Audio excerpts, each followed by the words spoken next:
114টি সূরা পবিত্র কোরআন শরীফে আছে, তবে মানব কোরআনে কোন সূরা নির্দিষ্ট আছে কিনা সে বিষয় নিয়ে আজকে আলোচনা।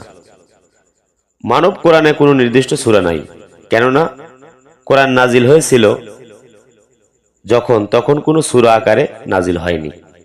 কোরআন নাজিল হয়েছিল আয়াত অনুযায়ী, কিন্তু কোরআনে নাজিলের ধারাবাহিকতা অনুযায়ী আয়াতগুলো সন্নিবেশিত করা হয়নি। যেমন সূরা আলাকের প্রথম 5 আয়াত নাজিল হয় সর্বপ্রথম, অথচ স্থান পায় কোরআনের শেষে, অর্থাৎ 30 পারায়। এতে বোঝা যায় কোনো কোনো আয়াত সূরা আকারে নাজিল হয়নি। হযরত উসমান রাদিয়াল্লাহু তাআলা আনহুর সময় তখন কোরআন সংকলন করা হয়, তখন বিভিন্ন সূরার নাম দেয়া হয়।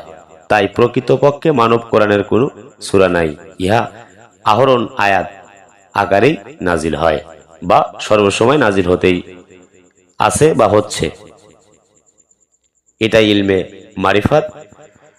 আশা করি সবাই বুঝতে পেরেছেন। তারপরেও যদি বুঝতে কষ্ট হয় অবশ্যই নিজ নিজ মুর্শিদের কাছ থেকে বিষয়টি ভালো করে জেনে নেবেন। ধন্যবাদ সবাই, ভালো থাকবেন, সুস্থ থাকবেন। খোদা হাফেজ। জয় গুরু, জয় হোক পাক পাঞ্জাতন, আহলে বায়াত ও বিশ্ব মানবতার।